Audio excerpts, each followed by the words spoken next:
الرحيم.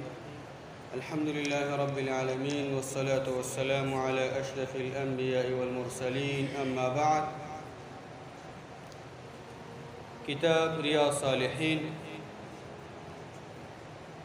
ددي كتاب شپږم بحث دا شروع کیږي. کتاب السلام کتاب دې په باره د سلام کې زمونږ استاد دین همیشه ترغیب مومنانو ته ورکوي چې په خپل منځونو کې مینې محبت دا قایموالی وکړي او هغه اسباب استعمال کړي چې په هغې باندې مینه محبت د مومنانو پیدا کیږي،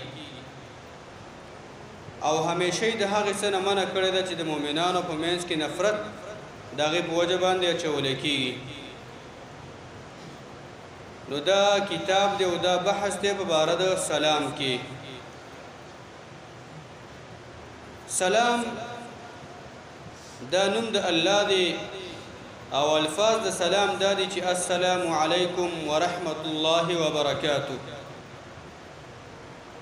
مومن مسلمان چې کله سلام په نورو مومنانو باندې واچي، معنی پکې دا ده چې دا د نورو مومنانو ته دعا ده، سلامتی دی د الله رب العالمین وي په تاسو باندې د هر قسم مصیبت او تکلیف او د هر قسم درد نه، او د رب العالمین امان دی په تاسو باندې. څومره ښایسته الفاظ دي دا. نو په دې ته په وړه سترګه باندې کتل نه دي پکار. ډېرې زیاتې فایدې دي قرآن او حدیث کې د سلام دپاره. قرآن او حدیث کې د سلام ډېرې زیاتې فایدې دي. مختصر دی فائدو ته اشاره کو، تقریبا 14 فائدې دا په حدیثونو کې د سلام دا ذکر دی. دا دومره واړه الفاظ نه دي. اوله فائده به کې دا ده چې سلام اچول دا د الله د نبی صلی الله علیه وسلم په طریقه باندې عمل کول دي. څوک چې سلام اچي یعنی دا تابعداري د رسول الله صلی الله علیه وسلم ده. دویمه فائده به کې دا ده چې د آدم علیه السلام هغه سنت ژوندي کول دي. آدم علیه السلام چې کله الله پیدا نو الله رب العالمین دغه شانته هغې ته د سلام ښودنه وکړه او ورته یې ویله چې دا ګوره فانها تحیتک و تحیت ذریتک. ای ادمه ته مې پیدا کړې خو دا سلام ښه واوره او دا ستام سلام دی، ستا د اولاد او ستا د بچوم ستا سلام دی. نو سلام اچول دا طریقه د آدم علیه السلام هغه طریقه د ژوندي کول دی چې هغه زموږ استاد سره ټولو پلار دی.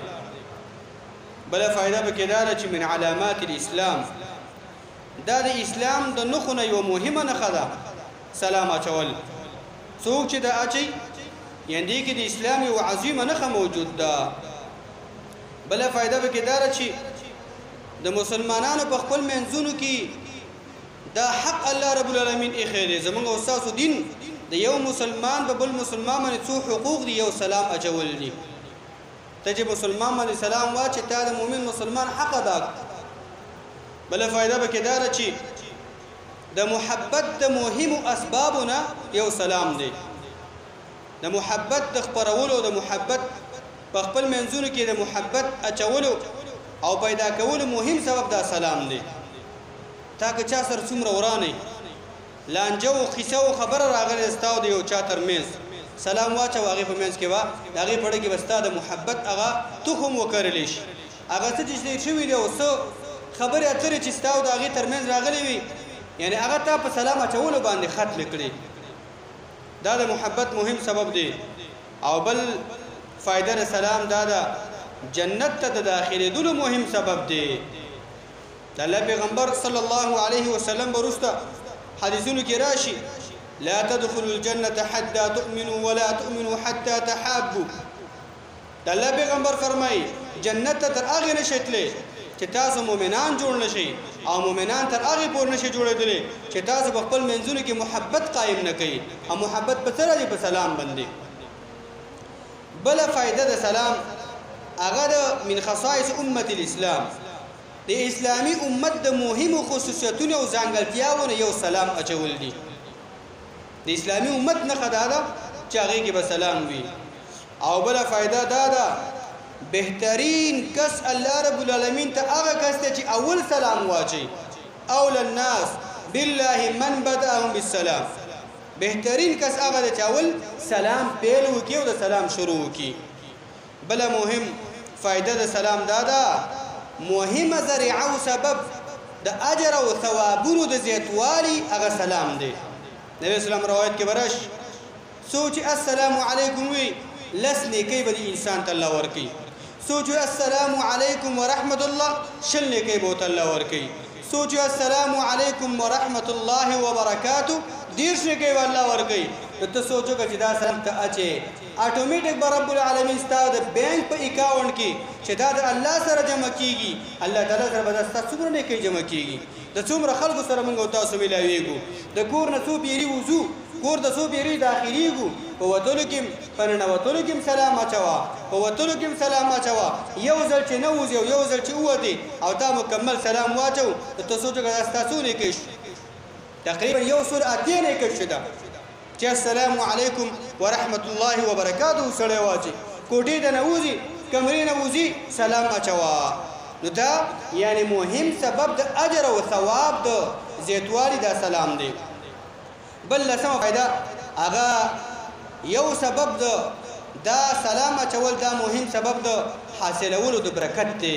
په کوم خلکو ما چې سلام واچول شي کوم انسان چې سلام اچي په کوم کور سلام اچول کیږي هغه کور کې الله تعالی خیر او برکتونو دروازې کولاوي. هغه کور ته الله تعالی خیرونه او برکتونه هغه متوجه کوي. هر قسم آفت او مصیبت د هغه ځای او د هغه خلکو د هغه مجلس او د هغه کورونه الله تعالی وباسي د سلام پاتولو باندې. او بل فائدہ دا ده السلام دا نوم د الله دی. تا د الله نوم یاد کو او د الله نوم چې چرته راشي یاد شي الته د شیطان حاضرېدل دا ناممکن وي. او بل فائدہ د سلام دا ده چې په سلام اچولو سره دغه شان د سلامتی هغه خلکو ته حاصلېږي. مهمه ذریعه او سبب د سلام دغه شان د سلام چې دی دا د سلامتی د حاصلولو دی.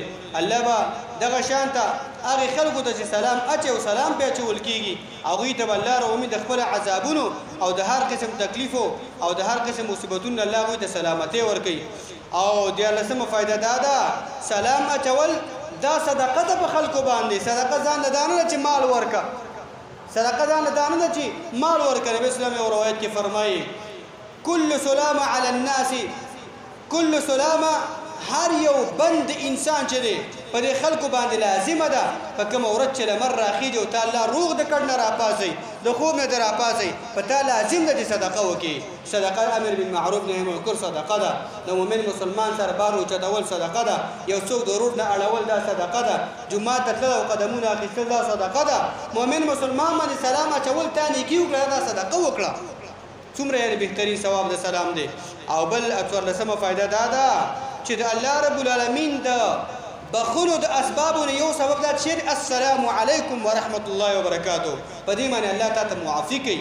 په دې معنی الله تعالی معاف کوي.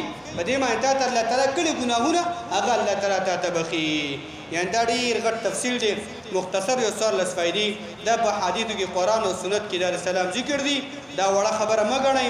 نور ته موخه وي بچو د اولادونو خلی دا په سلام باندې ماتې کوي او د الله په نومونو باندې ماتې کوي او په ښځه اچولو باندې په خپله ښځه خپله بیبي خپله مور په دې باندې مه شرمېږئ چې څنګه به خپله ښځه د سلام واچوم چې څنګه دغه شان ته زه وځم او په خپل کور نه ولانه ووایم چې السلام علیکم ورحمت الله وبرکاتو. نه محترمینو دین دا زده کول هم پکار دي. د دې کې هیڅ قسم شر نشته. په دې باندې عمل کول دا غوښتنه د رب العالمین د موږ او تاسو نه. الله دې په دې خبرو